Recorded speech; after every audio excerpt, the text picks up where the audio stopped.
Good evening. My name is Lawrence Edward Carter, Sr. I am the Dean of the Martin Luther King Jr. International Chapel and Professor of Religion at Morehouse College in the city of Atlanta.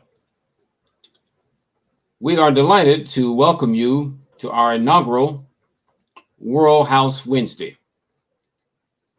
We're introducing this program to encourage everyone to expand their address beyond the name of the street you live on and beyond the nation you live in. We want to remind you of Martin Luther King Jr.'s last book, Where Do We Go From Here? Chaos or Community? But particularly the last chapter in his book, which is titled The WorldHouse. Now, this is Dr. King's last grand expression of his vision for all of humanity. Martin does not want you to think of the definition of the metaphor world house in the traditional sense of referring only to the earth, our little blue planet, but in the way St. Paul suggests in 1 Corinthians chapter 3, verse 22. Now there, Paul emphasizes life and death, the present and future, thinking all inclusively, the universe. World means universe. We are not just global citizens. We are universal citizens, cosmic citizens, because we are already negatively affecting 8 of the 12 spheres of our solar system. By taking responsibility and ownership beyond our solar system, we can begin to address global warming, the hole in the ozone layer. Therefore, WorldHouse Wednesday will deal with critical, current, crucial, and controversial issues affecting our common humanity in caring conversation. Tonight, we welcome as our first presenter and conversationalist, Dr. George David Miller, Professor Emeritus of Philosophy at Lewis University in Romeoville, Illinois, a suburb of Chicago. Dr. Miller is a graduate of Towson State University with a BS degree in philosophy and English. Ohio University with an MA degree in philosophy. And DePaul University with a PhD degree in philosophy, achieved with highest distinction in oral defense of his dissertation in 1988. He's the author of 8 books, 8 published books, 2 in ethics, 3 on the philosophy of education, 1 introductory philosophy text, a volume of poetry, and a forthcoming philosophy law text. He was named Illinois Professor of the Year and Chicago Teacher of the Year. He comes to us as a member of the Martin Luther King Jr. Collegium of Scholars. Dr. Miller taught at Lewis University 20 years and headed the philosophy department most of those years, where he quadrupled the number of majors in philosophy and exceeded initial enrollment projections by 700%. He's known for talking the talk and walking the walk. He teaches diversity in diverse ways and combines philosophy, photography, drawing, hip hop, ballroom dancing, performance poetry, and yoga to reorient the plane of learning. Professor Miller has given 250 poetry appearances, 1,000 workshops and performances before over 50,000 people. This evening, Professor Miller is on the World Wide Web, and his topic is most intriguing: reimagining abolitionism, why Black lives matter more than people think. It's my honor to welcome my dear friend to Morehouse College, Dr. Miller. Thank you, Dr. Carter. And you well know that about 21 years ago, I had the great honor of speaking in the Martin Luther King Jr. International Chapel on leadership. And that was the highlight. I can't say the highlight of my life because I have children and I have a wife, but I would say right up there in the top 10 of just a wonderful experience. And I just want to commend you on your wonderful career that you've had there. And I'm just so happy we could reconnect. Well, thank you. I'm delighted that you're with us. Yes. So I'm going to kind of, where do we go from here is what you said. And I think where we're going to have to go from here is a place where a lot of people haven't gone on, and that's the truth. And I think that's a word that we don't use very often anymore, the truth. And I think the truth is a lot of it has to do with feeling our genuine feelings and being authentic. And I'm going to talk about abolitionism in a very different way than people have really used it. As you probably know about me in your introduction, your fine introduction, I think we have to take care of abolitionism, not just simply in our society, but individually as well. And that connection between the individual and the society is very hard to figure out. But I think we have to look deeply into ourselves and into our wisdom and introspection to find something new, a new metaphor, a new way of looking at that. And that's what I'm going to be introducing tonight. So I'm going way out there on the limb. I know you expect me to.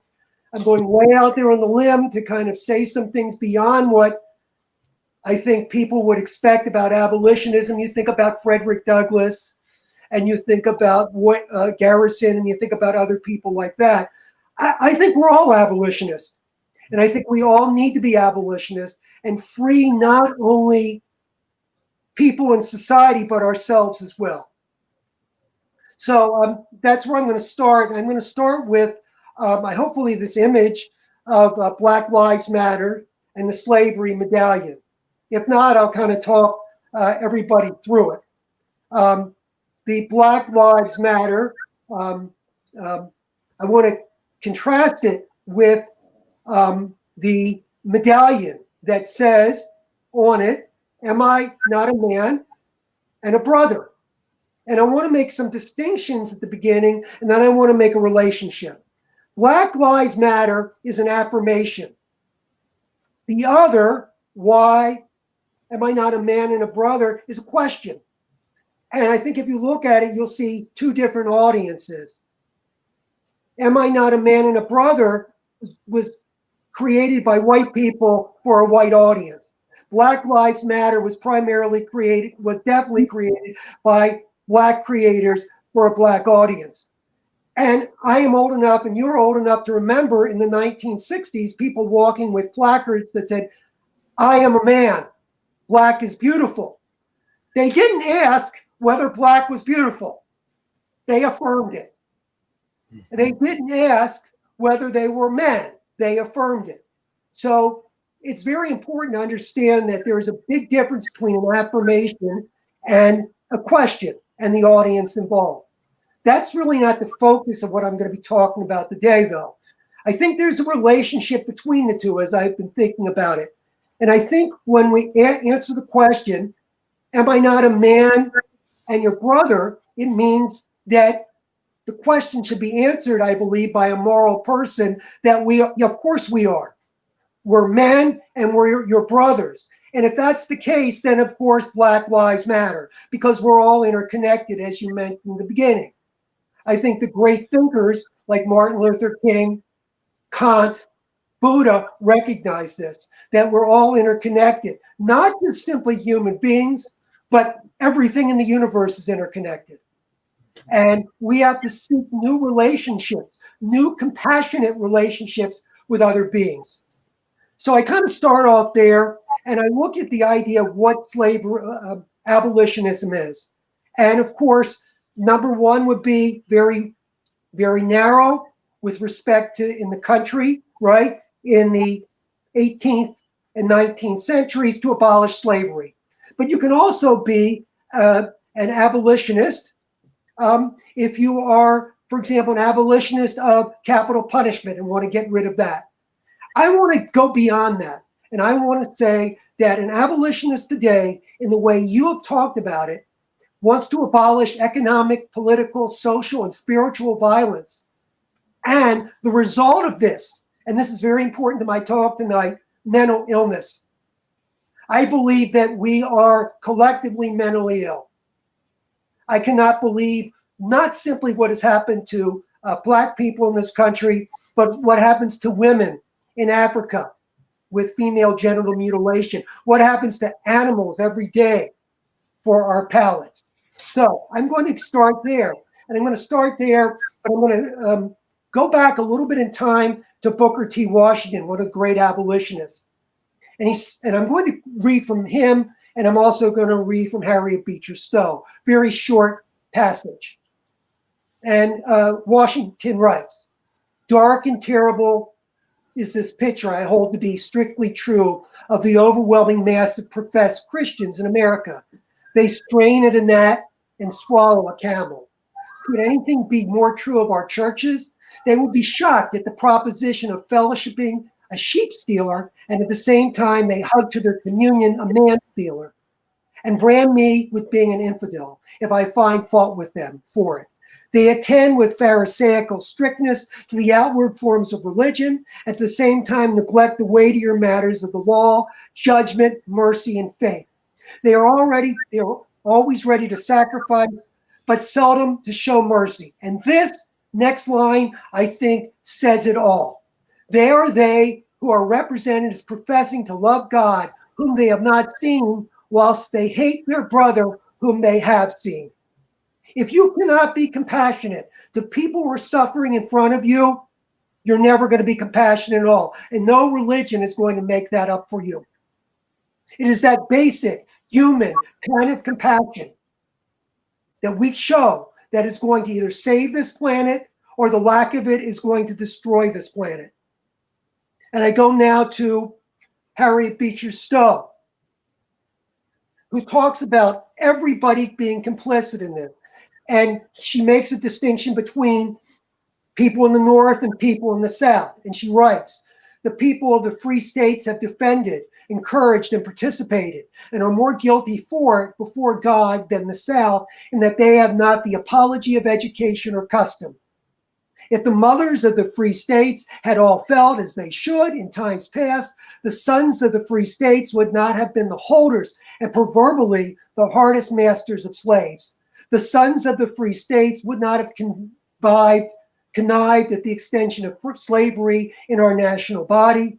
The sons of the free states would not, as they do, trade the souls and bodies of men as an equivalent to money in their mercantile dealings. Anybody, decent human being with a decent amount of compassion would never have slaves, no matter what a law said, no matter what anybody said to them. So we are definitely lacking in compassion. I think a great model of kind of the compassion that I would talk about is about Buddha. And Buddha says, your suffering is my suffering. Your happiness is my happiness. And very important, I will not become complete until everybody in the world is compassionate. And what I think Buddha is saying is that, and I interpret him to be saying this, is that if we can see that one person in the world is not seeing the world compassionately, that is one too many people. We all must see it compassionately. We have lowered the moral standards in our society. We are simply individualistic. We only care about ourselves. We only care about getting rich. We're not connected. And this is the kind of mental illness we have, because together we will rise. Apart we will fall. So I'm looking for a healthy and holistic abolitionist that ends mental illness. And I define mental illness tentatively as a dysfunction consisting of self-violence, overwhelming insecurities, and underwhelming compassion that is acted out in any kind of class system. I think anytime you have a class system, you have somebody lower than somebody else, it's a case very easily to dehumanize those people. And we've seen that over and over and over again. And we see it in the media, where we tear down each other like we're condemned buildings, then build monuments to vulgarity and vanity. And then in those monuments to vulgarity and vanity, house our deepest fears. So we need to be healthy rooted and rise towards the light and connectedness. I would consider myself an abolitionist. Every time I sit down and eat dinner, I don't eat meat. I'm an animal abolitionist in that act. I would consider myself an abolitionist as a teacher, railing against female genital mutilation. I was once very happy to be a speaker at Take Back the Night and those kinds of things. An abolitionist against the violence against women, and an abolitionist against all kinds of things that we have going on in the society. An abolitionist by practicing yoga and meditation to end the self-violence that is in me and as in most people. The self-violence that I think is mental illness. I was in India about 5 years ago. I spent a month in India practicing yoga. And the Bible of yoga is called the Yoga Sutras. And one of the famous sayings from the Yoga Sutras is Yoga Chitta Vritti Nirodha. Yoga is the restraint of the mind stuff. I take that very seriously because we are not able to control ourselves. We're not going to be able to control, or at least to bring about the kind of change that we want to have. At the end of yoga classes, I often hear Loka Samasta Sukhino Bhavantu. May all beings everywhere be free. We don't bring that about unless we ourselves are free. This doesn't mean we have to free ourselves and then free other people. I think this has to happen simultaneously. So what I'm looking for in this, and this is the crux of my talk, is a way to look at self-abolition in a temporal and spatial way. The terminology will be very, very new. I've run it by some people and they're sort of like shocked by it. But if we look at the past, the present, and the future, that will help us free ourselves. If we look at the past, we have to have ferocious forgiveness of the past. Ferocious. Not just like, I forgive this person or this event or that event, but the whole impact of the past. And then once we have dealt with the past, that collective of the past, then what we have to do is look at the present and be completely immersed in the present. And once we're immersed in the present, we can project ourselves to an optimistic future. Unless we do that, we can't get anywhere. We have to deal with that past. Not only the past individually, as I just said, but the past that belongs to all of us collectively. We have to use the great thing that Christianity says and Christ says is forgiveness, but even stronger to make it ferocious. Else, we will continue to blame other people instead of taking the responsibility we need to change things. And once we understand that and we're able to get to that point, we're able to see things spatially. And there's a gap between what we are and what we want to do. And I call that gap the between. That between has fear in it and insecurities. And the point is to address them, minimize them, and be able to achieve our ideals. I think idealism has had a bad name in the world. You're an idealist and you're crazy. But all the great people are idealists. All the great people, whether it's Jesus or Martin Luther King, they saw a vision for what we can be as a human being. And Dr. King talked about bending, the arc of the universe bending towards justice. I would say unless we deal with our past and present and are able to project into the future, we won't be able to have that arc. So this is kind of where I am in this kind of compassion, just not for this person or this group, but for all groups. And I would like to say that without it, I think we are mentally ill. We do things that are very self-destructive. We do things that are destructive to others. Those things cannot be separated from one another. We are in society, we are internalizing things, but we have, luckily, free will. And so I'd like to kind of, because I move towards my conclusion, to talk a little bit about an artist I'd like to kind of pay ode to. How many more times do we have to be told, not educating people is more stupid than cold? How many more times do we have to be hit in the head to understand Johnny getting a paycheck is better than Johnny shooting lead? How many more people have to starve to death? How many more people have to OD on meth? How many more people? How many more people? How many more people have to be treated unequal? How many more of us? How many more of us? How many more of us have to be thrown under the bus before we understand? We don't need Dr. Phil. We don't need a new pill. We don't need a new savior. Just change our behavior. How many more of us? How many more of us? How many more of us have to be thrown under the bus before we understand, get our heads out of the sand, stop worrying so much about our tans and Kimi Kardashian, and think instead about Iraq, Iran, Pakistan, Uzbekistan, Afghanistan, or the back of your hand. Torture is an abomination. It's the same as female genital mutilation. What's your problem with immigration, your phobia about sexual orientation? Work yourself to death, maybe just starvation. Citizens United, corporate usurpation. Privilege leading to exploitation, conflagration, alienation, evisceration, politicization of this 999 great nation. We are not a great nation yet. Near, sometimes, but not a great nation yet.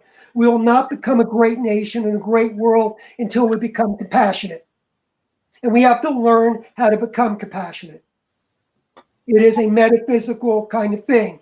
It is to understand what the past is, to ferociously forgive, to be immersed in the present, and to project into the future optimistically so that the arc of justice, the arc of the universe can bend towards justice. So, do Black Lives Matter? Damn right they do. Damn right they do. And any compassionate human being would say that.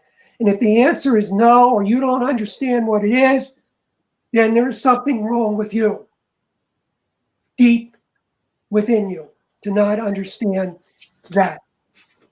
I think a new kind of education that we have to have in the future is one that talks about how human beings operate.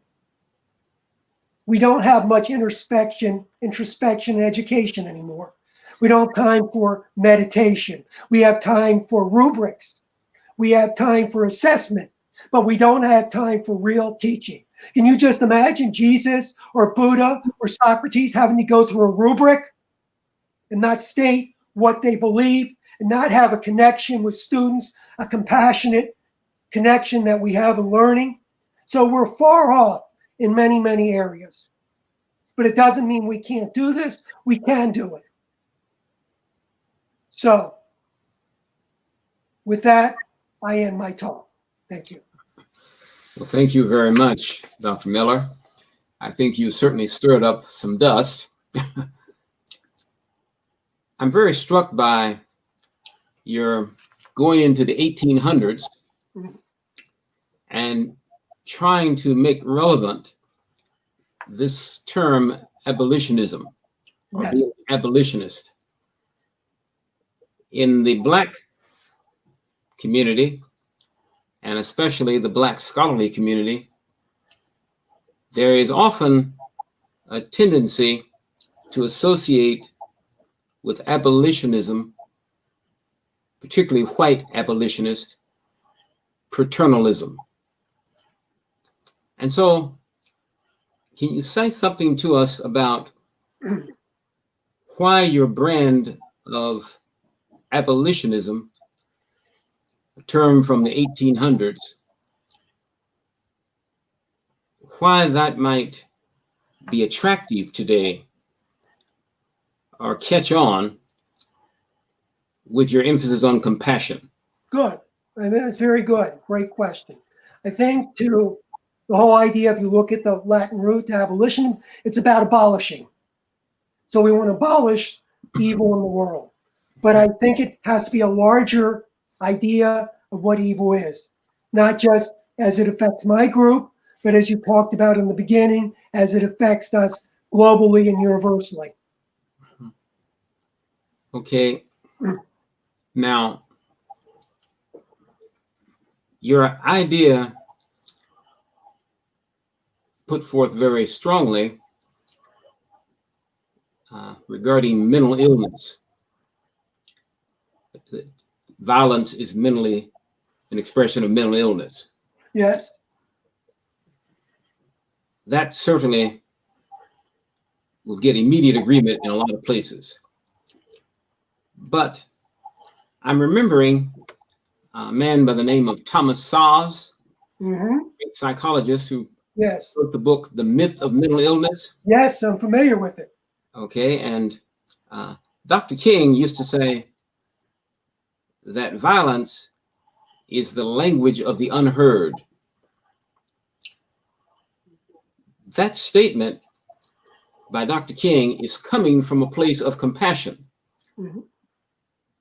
a willingness to believe that people are not innately necessarily evil, but everybody wants to be not only heard, but understood.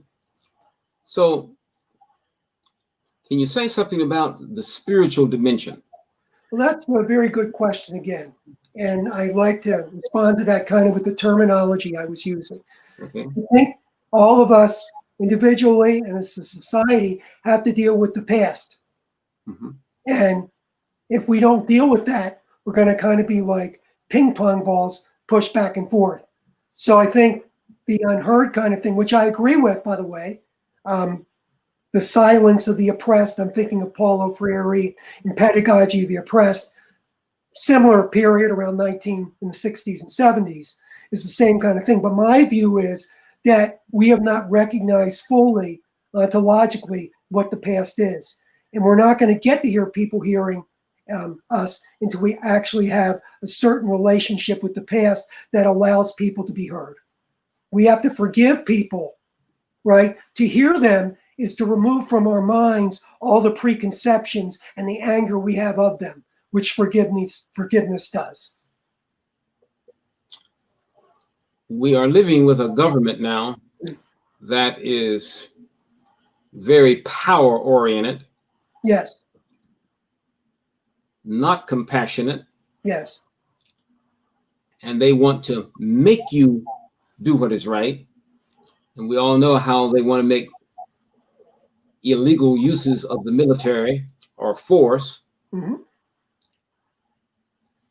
Well, can you help us here understand how you get the attention of people whose primary motive is winning by any means necessary,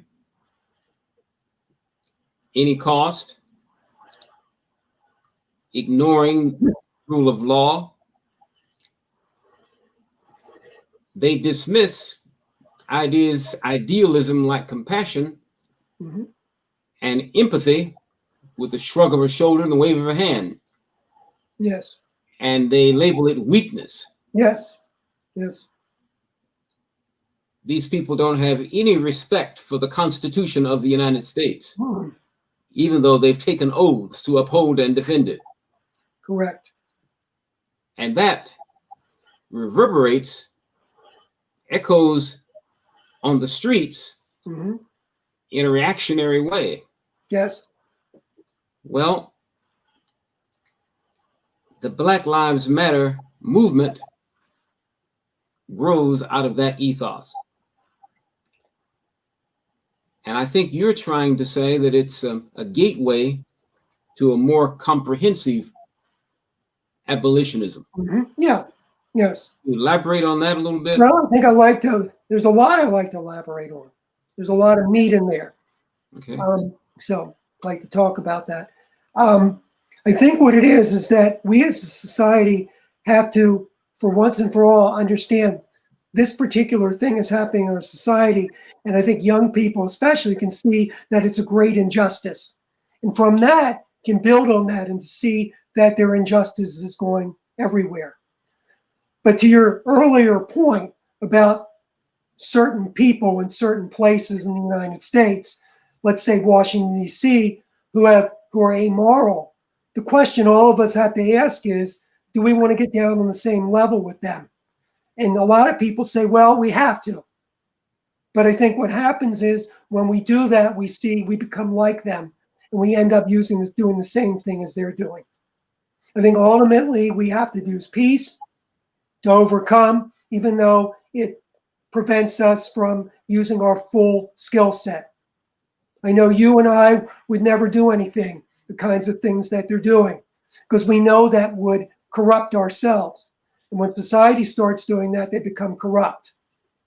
And they lose their way very quickly by going down that path. Yeah. Yeah. I'm very fascinated by the adjectival modifier you put in front of the word forgiveness. Yes. Ferocious. Yes. Yes. How do you get the people who are well resourced, the wealthy, who in our current climate are addressing institutional racism by giving away large amounts of money to Black institutions? Yes. How do you get them to examine the paternalistic side of their abolitionist manner? Yeah, I wouldn't call them abolitionists. I would call them pseudo-abolitionists. I just think what they're doing is not looking at what they're just reinforcing the class system. I think they're just giving enough. This is what Paulo Freire calls false generosity. Just giving enough to keep the class system the way it is and not changing it. I don't frankly give a damn what they think, Dr. Carter. I care what the people on my level think and what you think. And I think we have to have people together, coming together and resisting what they have and making them come to us and say, now, here's what we can do for you, and not let them set the tone, not let them make the first move in chess and the second move and the third move and the fourth move. I think we have to take over the chess set. and use people out in the streets as Black Lives Matters and doing it, but really coming onto a different era of becoming more idealistic and embracing that we all have to do this for each other and for ourselves. Okay. Now, I've got a couple more things I want to ask, but I'm wondering, are there any questions from our audience? And while I'm being given a signal as to whether there are questions, let me say that there is a broad belief in the African American community that the terminology Black and white was created by the European settlers of the continental United States to create an automatic hierarchy between the newly enslaved Africans and those who were in power in the colonies. These terms are greatly used in both communities, Black and white. Mm-hmm.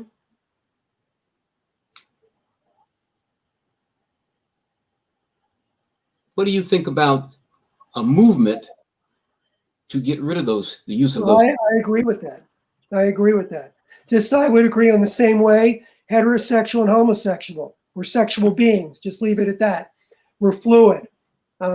Anytime we start identifying those kinds of things, you have straight hair and I have curly hair. We have hair. Okay? Okay. Well, so, now, I mean, I think that they can be thrown out the window. I would be in favor of that. Don't you think if you connected the sexual categories Mm-hmm. and the racial categories by color, if you connected those to an abolitionist movement, yes, that it might gain more traction? Well, I think I'm even more radical than that. I'm a vegan. I don't eat animals or anything with animal products. I think we have to have a difference. We have to separate ourselves, understand that we are animals. We shouldn't harm other animals. They're our brothers and sisters too, and we're part of the environment as well. So we shouldn't harm the environment for the same reason. So we should de-center persons and center nature. We should recognize we are all part of the same, you said, cosmic experience. And that's your terminology, which I agree with. We're all part of the cosmic. Okay, here's a question. Sure, Harold. Harold, that is a very good question. Okay? It is. I mean, on the one hand, I'm not going to ignore it. I realize that what has happened in this country and around the world is that the ideal is to try to transcend it. So yes, you have to deal with it. You have to realize it's been used and how it's been used to harm people, to set up a class system. You must understand it, but then you must try to transcend it. Otherwise, you are going to be stuck in the past and your wheels are going to continue to be spinning. So yes, that's how I would deal with it. Now, his question is about transcending color. Yeah. You answered the question, but I don't know that the audience knew what you were referring to. He says that is part of the problem. He said, why ignore color? That is part of the problem. Please explain. And when he says it's a part of the problem, one of the things he's, I believe, referring to is that things like Webster's dictionary, by its definitions, supports the hierarchical aspect of the use of color. Yes, yes. That would be an argument for getting rid of them. Yes. I mean, I think the thing is that in getting rid of it, I wouldn't be in favor of political correctness and just taking them out. What I'm in favor of and always have been is addressing issues, black and white issues, black and white, the use of them, but realizing, moving in a direction where they no longer can be used to create a hierarchical society. And Now, Harold said exactly. Thank you, Harold. now that's clearly homework for people on both sides of the racial line. Yes, they got a lot of homework to do. And now someone is asking you mentioned different forms of abolitionists. Yeah. Can you talk to us about your understanding of what Dr. Angela Davis describes as prison abolition versus prison reform? That's very good. And its relationship to the mass amount of Black folk imprisoned. Yeah. This is just, the prison system is just another way of a hierarchical society, a society that wants to punish people rather than to free them. And so prison reform to me is rehabilitation, is something that I don't put a very high value on. I would be, in fact, in favor of abolishing most prisons and having people serve their sentences at home, because prisons are just places for people to become better criminals and become more desensitized. So yes, I certainly am on board with the abolition of prisons. And I hope, Quincy, I answered your question. Here's another question. A fascinating perspective on abolitionism, Dr. Miller. How does America establish a precursor to ferocious forgiveness, like the Truth and Reconciliation Commission of South Africa? That's a great question again. I think we have to be, it is a long process. Being an educator for almost 40 years and teaching classes on values and ethics and philosophy, I get to hear the way people think. And I think we have to deal with the fact that the kind of harmful individualism we have in our society is creating a lot of this division. We have to, from a very early age, in everything that we do, promote compassion, not force it down people's throats with political correctness, but having a dialogue between people, to hear where people are coming from, to hear about their hurts, and collectively we can heal together. But this healing is not going to be done simply individually. It's going to have to be done collectively. So if I were advising Joe Biden, who will win the election next week, I would say, the first thing I would say is we have to have a ferocious forgiveness of people who voted for people maybe we thought we maybe shouldn't have voted for, or whatever, and we have to move on in that way. Otherwise, we're going to be stuck. And I think without forgiveness, we're stuck forever in the same spot, pointing fingers with each other. I say ferocious because I think all of us have to really put a lot of energy into it. And if we just are tepid, we just say, I just kind of forgive you, that's not it. And part of this ferocious forgiveness is to have a real national dialogue on race. A national dialogue throughout schools on race, using the internet, talking to people, having people be honest about what their fears are. So a lot of the public does not understand a fear. I would tell, for example, a female student, I said, please tell the males in the class that you are terrified walking back to your car. And the males say, I don't understand this. Well, they're not in those shoes, but it's the first time they hear that. So part of education is having dialogues like we're having tonight, civil dialogues, but dialogues that reach deep into the souls of human beings, where we can talk to each other frankly and honestly about our insecurities and our fears. And only when that happens can we move on. We're in a society that is living up to one of your earlier pronouncements. You mentioned trading souls, and you can add bodies of men and women for money. Yes.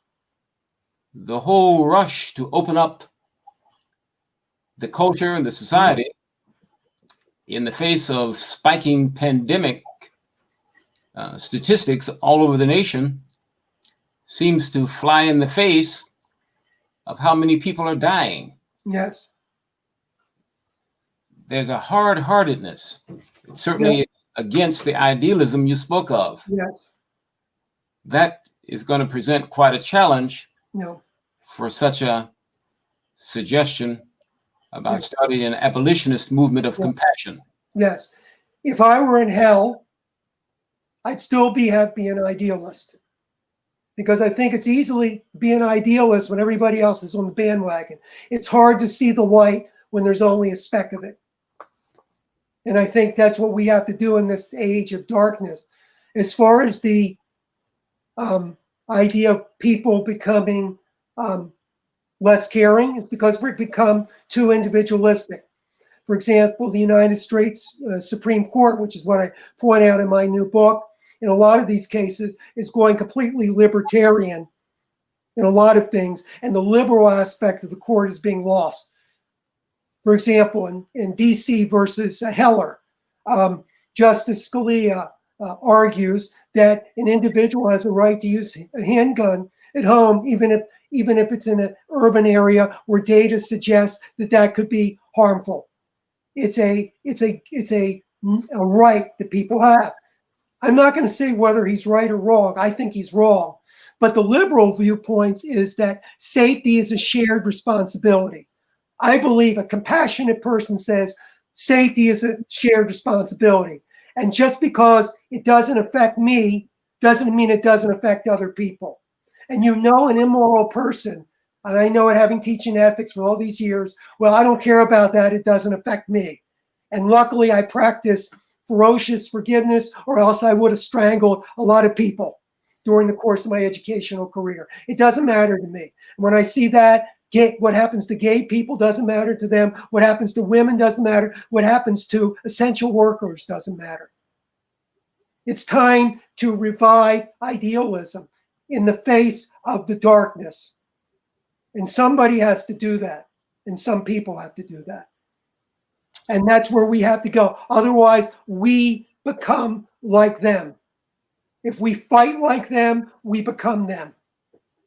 We become them. And I don't want to become anything like them. On a personal note. Well, we have one more question. But is forgiveness the actual remedy for complicit white supremacy? Well, what are other options? Are we going to take them to the woodshed and smack them on their butts? Are we going to be violent to them? What is the point? If you are angry at people, I will tell you professionally, Quincy, you're angry with them, and there are many things I have learned to yelling at them and being violent to them doesn't get them to listen. The best thing we can do is to continue and patiently educate people to not be passive, to resist them in their faces, but not in a way to degrade them. And that is actually the message of Martin Luther King Jr. And if you saw him, for example, in the Eyes and the Prize documentary, and you see him, he's never angry. And he doesn't, because making people getting up in their face and being angry is only going to make them angrier. It doesn't work. So just on a pragmatic level, I want to resist them, Quincy. And if I have to, I'll sit down in the middle of the street and I will protest, but I'm not going to burn down the cities. I'm not going to burn down things. So ultimately, it's cutting off my nose to spite myself. So I want to use this pragmatically too. I want to use it pragmatically. I want to end white supremacy. But I don't think the point is to do it in a violent way. Well, it is obvious that our discussion, our dialogue, our conversation is taking place in an environment where the truth is taking quite a beating. And you started out talking about the importance of truth, but there's a tremendous amount of denial and projection and avoidance by the current federal administration. This is a challenge. Yes. Let me thank you so very much for your presentation. We did not intend to destroy the questions in the attempt of the program to answer or respond to what you've asked, but we can clearly see that after this election, regardless of who the winner is, there's going to be an awful lot of work to be done. And if the Democrats win the White House, the task won't be any less challenging. It looks like another question has popped up on the screen. Antifa, thank you. Came through. Yeah. Did you see? My view is I don't believe in violence. I'm just going to tell you, I'm about as left-wing as you get. Have Dr. Carter tell you that. But as far as I have never bought into that. My view is that we have to have a wholly different, positive kind of left-leaning group to be able to bring about change. And I don't think that's in existence yet.